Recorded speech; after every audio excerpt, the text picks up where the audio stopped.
And the final day of Roller Coaster Rodeo. Lone Star Lagoon, last rodeo. At the far section of Hurricane Harbor. So we get through over here. So we came through over there. We get to walk through an area that is usually off limits to guests. So I did a couple rides on Iron Rattler, then a few on Superman, and then a couple on Poltergeist when it had no line. It has started to develop a line here. That was at about 1 o'clock that I rode it twice. Poltergeist seems to take about 2.5 to 3 hours to start building up a line, at least it did today.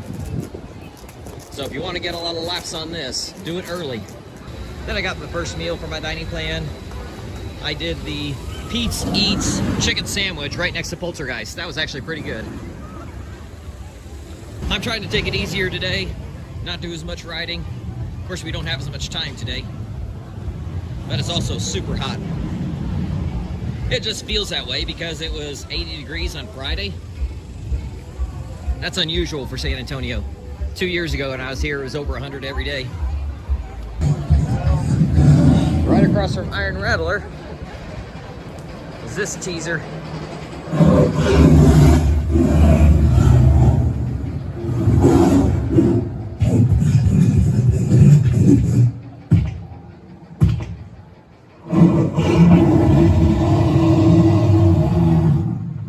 Why he's being noisy.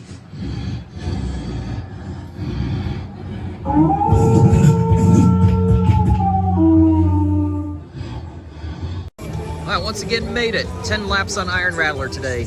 My 13th consecutive day at this park, reaching double figures on Iron Rattler. And that makes 70 for the weekend. With the 44, 16, and 10. And overall, that is 123 coaster laps over the weekend. An average of 41 per day. With it being just 6:15, there is an hour and 45 minutes left to get more rides.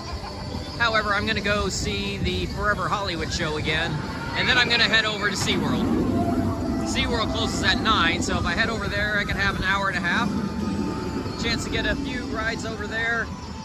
Feels wrong to come all the way here to San Antonio and not at least have some time at SeaWorld. It's just hard to pass up the time here whenever we're doing the Roller Coaster Rodeo. With the fast lane that comes with our badges, all the ERT time, walk back tours. It is just such an incredible event. But this was the perfect opportunity to head over to SeaWorld. Just leave here an hour early. And since SeaWorld closes an hour later than here, that works out perfect. I was a little uncertain there for a little bit with Iron Rattler. I was at 8 laps and it broke down. Both trains were stuck, but maintenance came over, got them going again. What up, YouTube? How's it going? Ah! So that's it from yet another incredible event here at Fiesta, Texas. Roller Coaster Rodeo, highly recommend it. But that's not it for the trip. Heading over to SeaWorld. Should get an hour and a half there.